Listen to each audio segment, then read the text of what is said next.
पतरस जो है प्रभु यीशु मसीह का पहला चेला है और पहला चेला कैसे भक्ति में था और कैसे भक्ति करता था, बहुत सी उसके अंदर में गुण है। प्रभु यीशु मसीह का 12 चेला जो कर गए, हम आप नहीं कर सकते, सपने में नहीं कर सकते। बहुत दुख उठाए, बहुत प्रभु यीशु मसीह के पीछे चले और बहुत उनके जीवन में समस्या आई, बहुत सी रुकावटें आई, लेकिन हर चीज झेलते हुए अच्छा बुरा बहुत कुछ सीखा है, बहुत कुछ जाना है। और प्रभु यीशु मसीह के जाने के बाद सबके ऊपर एक भार आ गया, एक भार, एक बोझ आया। बहुत कुछ सीखा और प्रभु यीशु मसीह के पीछे कैसे करना है सबको सारी बातों से वाकिफ था। अब यहाँ पर जब हम देखते हैं पतरस के बारे में, पतरस जो था ये पहला चेला है, लेकिन ये जाति का मछुआ था। ये मछली मार रहे थे और मछली मारते मारते सारा रात बीत गया। ऐसा कभी जीवन में नहीं हुआ उसका, कुछ ना कुछ मछली पकड़ता था, लेकिन उस एक दिन जो है ऐसा हुआ कि सारा रात बीत गया लेकिन एक भी मछली हाथ नहीं लगा, एक भी नहीं, ऐसा कभी नहीं हुआ। और वो जो है जाल साफ कर रहा था, साफ उप करके अब चले घर।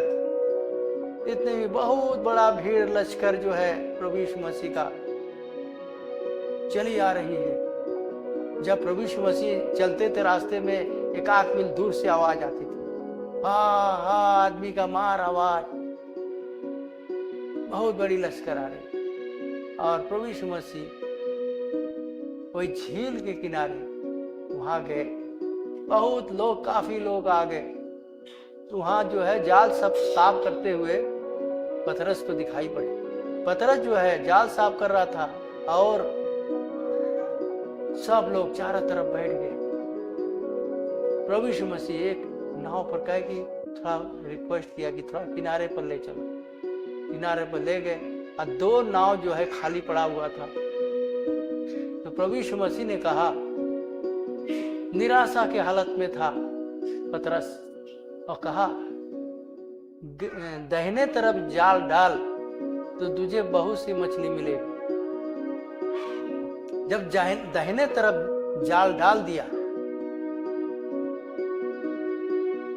तो बहुत काफी मछली घेर लिया। और उसका भाई था अंद्रियास, उसको बुलाया, है भैया मेरी मदद करो। वो सोचा कोई बड़ा मछली फंस गया। दौड़ते, बहुत तेजी में दौड़ते बढ़ाते आए, दोनों जन मिल के जाल खींचने लगे। और इतनी काफी मछली था, ये मछली का शक्ति बहुत ज्यादा था उसमें। और दोनों जन भाई मिल के और जाल को खींचे। और जब उसके खींचने के बाद उसके बगल में जो नाव खाली था, उसमें 2 नाव था, उसमें एक में भरने लगा। फटाफट भरने लगा। दोनों नाव भर गया, लबालब भर गया। अब डूबने पर हो गया। और जीवन में पहली बार इतना मछली मारा, कभी मछली इतना मारा नहीं था, जो कि उस दिन इतना मछली मारा। और उसने क्या किया, दौड़ के गया, जा करके प्रभु यीशु मसीह के पैर में गिर गया। हे स्वामी, आप मेरे नाव पर से उतर जाइए, मेरे नाव पर से उतर जाइए। प्रभु इतने ही बातों पर खुश हो गया। वो खुश हो गया, ये मेरा पक्का चेला होकर लायक। मेरे पैर है, उनके पैर पर गिरे, अकेले मेरे नाव पर से उतर जाइए। क्योंकि इतनी मछली के पकड़े जाने से उसको अंदर समझ में आया, ये कोई मामूली इंसान नहीं है, ये कोई बहुत बड़ा परमेश्वर का जन है। क्योंकि ऐसा तो कभी जीवन में ऐसा मछली, इतना मछली हम नहीं मारे। और सारा रात पर हम मछली मारते परेशान हो गए, लेकिन यहाँ पर इतना मछली कहां से आ गया, जैसे लगता है कोई बटोर के रखा हुआ। ये कोई मामूली इंसान नहीं है, कोई बहुत बड़ा इंसान है। तो उसने क्या कहा, घबरा मत, आज से मैं तेरा नाम पतरस रखता हूं। कि पतरस का मतलब होता है चट्टान। मैं चट्टान पर मैं अपनी कलीसिया बनाऊंगा, तू मेरे पीछे हो ले। इतना कहा कि प्रभु यीशु मसीह चल दिए, पीछे पीछे पतरस दौड़ने लगा, मछली छोड़ के, जाल छोड़ के, सब कुछ छोड़ के चल दिया। और उसके पीछे याकूब, अंद्रियास ये भी चले। मछली का लालच नहीं किया, उसके अंदर में एक यही चीज था, मैं इतना दिन से मछली मार रहा हूं, ऐसा मछली मैंने कभी नहीं देखा। ये कोई मामूली इंसान नहीं है, परमेश्वर का जन है और हम इनके पीछे चलूंगा। और प्रभु यीशु मसीह ने यही बात कहा था कि अब से मछली नहीं, मनुष्यों को तो जीवित पकड़े। तेरा नाम पतरस रखता हूं और तेरे जरिए से मैं अपनी कलीसिया शुरुआत करते हैं। और चट्टान पर अपनी कलीसिया बना। पहला चेला था, पहला चेला से शुरुआत की और प्रभु यीशु मसीह के पीछे पीछे जाने वाला, सब कुछ छोड़ के नंगे उघाड़े अंगरखा खाली पहने और चल दिया।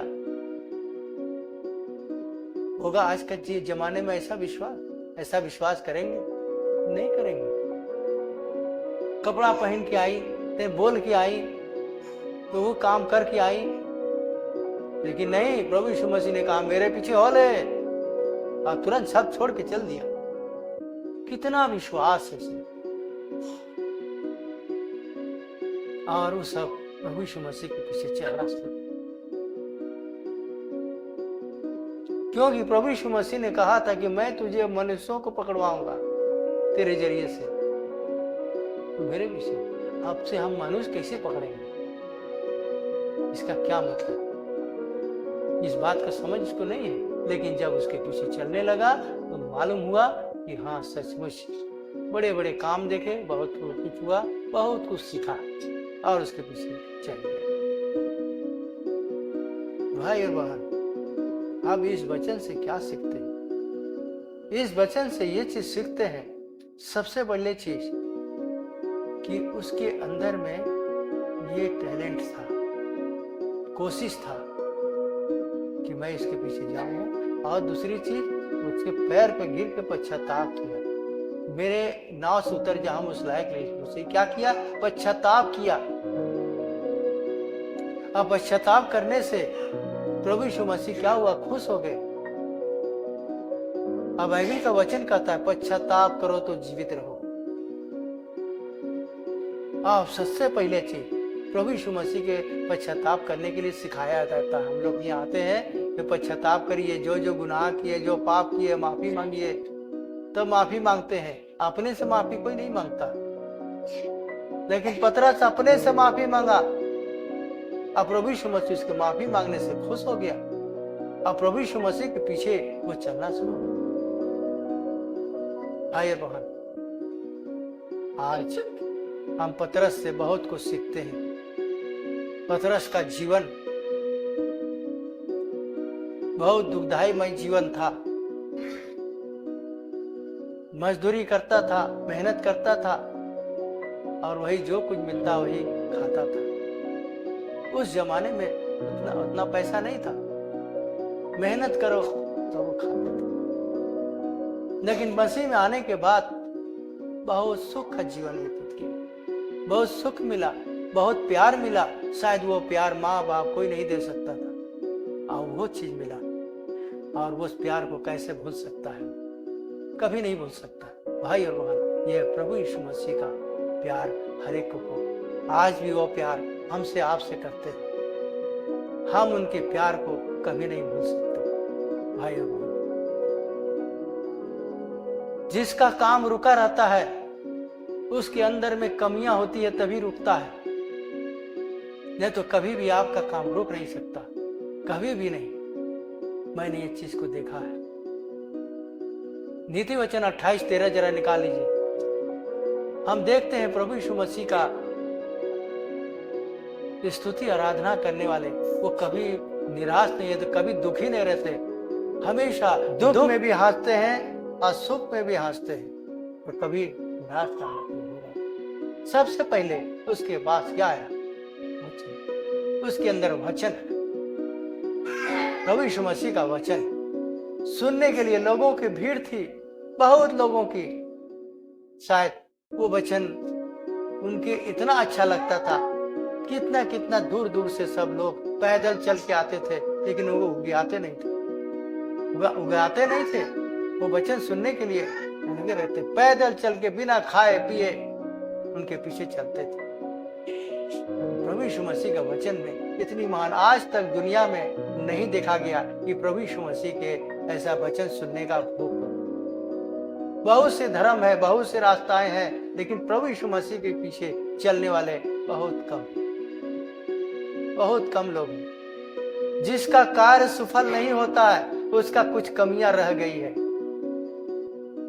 जिसके वजह से वो आगे बढ़ नहीं पा रहे, तरक्की नहीं कर पा रहे, चाहे रोजी रोजगार हो, चाहे कुछ भी हो। किसका कौन काम रुक सकता है? कोई काम नहीं, क्योंकि प्रभु यीशु मसीह मेरे साथ है। आप कहते हैं प्रभु यीशु मसीह मेरे साथ है, प्रभु यीशु मसीह साथ तो है, क्या उनका आज्ञा का पालन करता है? क्या उस वचन पर हम चल रहे हैं? मेरा जीवन वचन के अनुसार है। वचन का महत्व हमारे जीवन में कुछ नहीं। जानते हैं प्रभु यीशु मसीह बैतनिय्याह की ओर गए थे, बहुत सी भीड़ थी, और मार्था नाम का स्त्री जो है प्रभु यीशु मसीह को अपने घर में उतारा। मार्था खाना बनाने में, तैयार करने में, काटने कुटने में बहुत व्यस्त थी, लेकिन उसकी बहन जो मरियम थी प्रभु यीशु मसीह के पैर के तले बैठा। अब बैठ के क्या कर रहा था? वचन सुन रहे थे, वचन सुन रही थी। उसे दुनियादारी से कोई मतलब नहीं, हो वचन पर ध्यान था, वचन सुन रही थी। और जब देखा ये अकेले हम परेशान हैं, उसकी बड़ी बहन ने कहा कि हे प्रभु, आप कुछ देखते नहीं हैं, हम अकेले परेशान हैं। अब मेरी बहन जो है हमारा हाथ नहीं बटा रही। देखिए, उसको आप समझाइए। बहुत तंतना गई। आप देख नहीं रहे? प्रभु यीशु मसीह ने कहा, मार्था, हे मार्था, तू बहुत कामों में व्यस्त है। ये बात सोच ले, ये मरियम ने उत्तम भाग को चुन लिया है, उत्तम भाग चुन लिया है। वो क्या है? वो परमेश्वर का वचन, जो कि कोई छीन ही नहीं जा सकती, कोई छीन नहीं सकता। ये उत्तम भाग चुन लिया है, लेकिन तू क्या चुना है? मेरा का प्रभु का कहने का मतलब है कि तू क्या कर रहा है, तू क्या चुनी है? तू दुनियादारी देख रहा है, दुनियादारी में मिला हुआ है। तू हमारी सेवा के लिए कर रहा है सब कुछ, लेकिन प्रभु यीशु मसीह कहना चाहता है, मैं इन सब चीजों से खुश नहीं रहता, मैं इससे खुश नहीं। मैं चाहता हूं मरियम की तरह तू बन। तेरे अंदर में वचन का भूख होना चाहिए। आज हमारे यहाँ मीटिंग होती है, आज कितने लोग की भीड़ है। जब कोई कुछ होता है, त्योहार होता है, खान पीन होता है, बहुतों की भीड़, जगह नहीं रहेगा बैठने का, बहुत भीड़ रहेगी। अब बाकी दिन नहीं। वो जो है परमेश्वर के वचन सुनने का उत्तम भाग को चुन लिया है, ये कोई छीन नहीं सकता उससे। ये आत्मा का भोजन है, ये भोजन जो खा रही है ये आत्मा का भोजन है। तू शरीर का भोजन के लिए बहुत व्यस्त रहती है, रात दिन एक कर देती है, लेकिन ये तेरे काम में नहीं आएगा, कोई काम नहीं। सिर्फ शरीर को जिलाने के लिए हम फास्टिंग करते हैं। आज कितने लोग खा खा के खूब फास्टिंग करते हैं, पेट भर भोजन, कभी केला खाए तो कभी बादाम छील के खाए तो कभी मुनक्का लिया है तो कभी वो लिया है। शरीर में थोड़ा सा रेख नहीं होना चाहिए। भाई और बहन, क्या प्रभु यीशु मसीह भी ऐसे किए? रात दिन एक समान था उनके लिए। 40 दिन उपवास किए, 40 दिन 40 रात निराहार। 40 दिन के बाद तो उनको भूख लगी। आज हमारे अंदर में हम एक बेला फास्टिंग करते हैं, वो भी कायदे से नहीं, कायदे से नहीं है। क्या ये भक्ति, क्या ये सब कुछ हमारे जीवन में उन्नति होगा? उन्नति करेंगे हम? क्या प्रभु आशीष देंगे? और दुनिया भर की बखाड़ा, दिन रात संसारिक बात, प्रभु की चर्चा कुछ नहीं। संसारिक बातों में दिन रात लपटे हुए हैं। हमारे जीवन में आत्मिक क्या है आपको मालूम है? लामान कोढ़ी वो सेनापति था और अपने स्वामी के तरफ से हर काम करता था। वो लड़ाई में गया, लड़ाई में जा करके अपने स्वामी को जिताया, जीत के लाया और उसका बहुत वाहवाही होने लगा। उसके स्वामी उसको बहुत इज्जत करते थे, बहुत मानते थे। और क्या हुआ, एक दिन दल बांध के सब लोग गए इस्राएल के देश में। जा करके जो इस्राएली देश को सबको मार पीट के खत्म कर दिया सबको। एक घर था जिसमें एक लड़की थी, वो लड़की को बंदी बना के ले आया। काहे लिए? ये लमान कोढ़ी का औरत की सेवा टहल करने के लिए नौकरानी रखे, ये मेरे औरत का सेवा टहल करे, इसलिए उसको पकड़ के बंदी बना के लाया। क्या उसका मन दुखी नहीं होगा? उसके परिवार में जो कोई रात सब मार मरा गया होगा, मार डाला होगा, हो सकता है लड़की हो गई या इसका माँ हो गई या कोई और होगा, और कोई नहीं। कितना दुखी मन इसका जीवन होगा। उसको बंदी बना के ले आया, लेकिन उसके मन देखिए उस लड़की का, अपने मन दुखी नहीं हुआ। उसने परमेश्वर के वचन को लिया, परमेश्वर के वचन को लेकर के उसने वहां पर अपने स्वामिनी से कहती है, लामान की कोढ़ी के औरत से, क्या इस समरौन में ऐसा कोई भविष्यवक्ता नहीं है? अपने स्वामी को देखा कि कोढ़ से भर गया है, इसको इलाज नहीं है, इसको कोई ठीक करने वाला नहीं है, क्या करे? ये वचन सुनाया। क्या ऐसा कोई कोढ़ को ठीक करने वाला कोई भविष्यवक्ता नहीं है? उसने ये कहा, उसने कहा यहाँ तो नहीं है। और उसने वचन सुनाया वो लड़की कि मेरे स्वामी का शरीर में ये बीमारी है, ये कोढ़ है, ये कोई ठीक करने वाला नहीं है। आप इसको देखिए, मेरे स्वामी इस हालत में क्यों है? मेरे स्वामी का नाम है, बहुत उनका सेनापति है, और ये इस हालत में क्यों है? बड़ी बुद्धिमानी से उसने काम किया, वचन सुनाया। तब उसकी औरत जो थे, स्वामिनी जो है, वो वचन को सुना। वचन को सुन के अपनी स्वामिनी से कहती है ये सारी बात। स्वामिनी जो है अपने आदमी से बोला, लामान कोढ़ी से, कि देख, जो इस्राएली लड़की जो लाया है मेरी सेवा टहल करने के लिए, वो क्या कहती है? वो कहती है कि मेरा स्वामी जो है ऐसा बीमारी हालत में, क्या कोई भविष्यवक्ता नहीं है? क्या इसको ठीक कर दे? मेरा स्वामी का ऐसा नाम है, सब बड़ाई है, सब लोग इसकी तारीफ करते हैं, इसका नाम है, आज इस हालत में क्यों? ऐसे कहती। तो उस बात को समझ गया उसका स्वामी जो है लामान। इस बात को सुन के तो लड़की तो बात तो बहुत समझदारी की है, बहुत सही बात की है। वो जा करके अपने स्वामी से कहता है, जिसके अंडर में वो काम करता है, उससे जाकर कहता है देख ये लड़की जो हम बंदी बना के लाए हैं वो ऐसे ऐसे कह रही है। कहा ठीक है, मैं तुझे एक चिट्ठी लिखता हूँ और ये चिट्ठी जो है लेके जा, एलिशा के पास जा और तू उसको चिट्ठी दे दे। जब चिट्ठी दिया, जा चिट्ठी को पढ़ा, बोलता है कि मैं कौन हूं जो इसका कोड ठीक कर दूं? मैं कौन होता हूं? क्या मैं जो एक कोड ठीक करने वाला हूं? मैं परमेश्वर हूं? मैं कौन होता हूं? तो उसको समझाया, उसका जो है कि बॉडीगार्ड है, उसको समझाया कि देख तू जो है, कोई आदमी तुझसे कहता क्या उसका बात तू नहीं मानता? तू भी तो यही करे, ये तेरे पास आए हैं तो उसे ये क्या कि अपना तंतना के वहां से चिट्ठी को पढ़ा, ऐसे ऐसे बोला, सोचा तो कह दे उसको अपना यर्दन नदी में जाके धो ले। तो वहां तंतना के चला आया कि है मैं तो सोचा था वो घोड़े के ऊपर बैठा हुआ है, घोड़े से नीचे नहीं उतर रहा।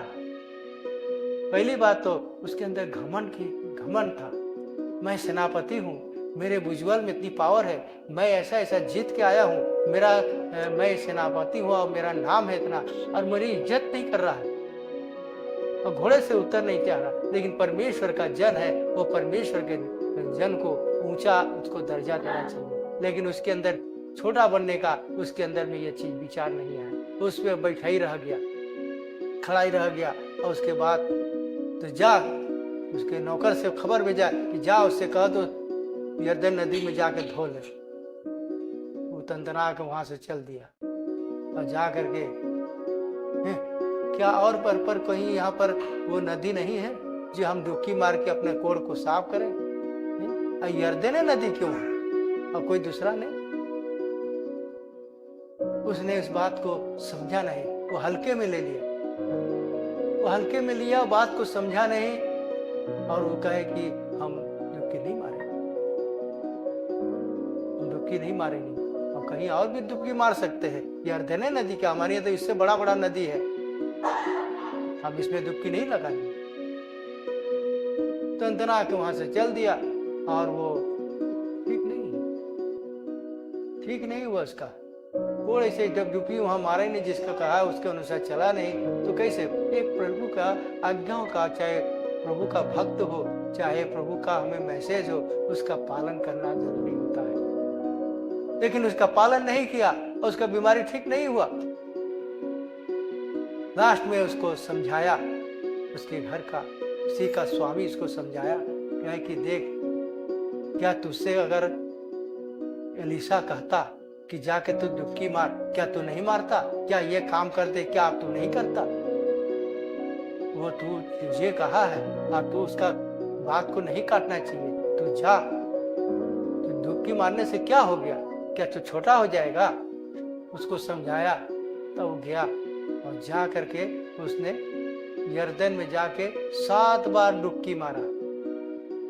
जब 7 बार डुबकी मारा उसका शरीर छोटा सा हो गया, बालक के तरीके से, गोर अंगार सपा बीमारी ठीक हो गया। और देख के बहुत खुश हुआ कि मैं जान गया हूँ यहोवा परमेश्वर इस पृथ्वी में पहला परमेश्वर है, महान है, स्तुति करने वाला स्तुति की योग्य है।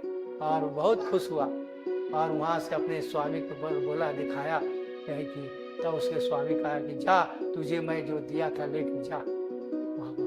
तो वहां पर जब गया एलिशा से उसको देने के लिए तैयार हुआ, कहे कि नहीं, मैं एक रत्ती नहीं लूंगा, मैं कुछ नहीं लूंगा, मैं जानता हूं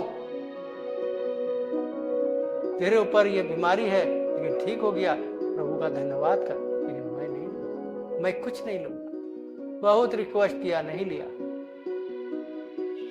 तब वहां से जो है चल जाता।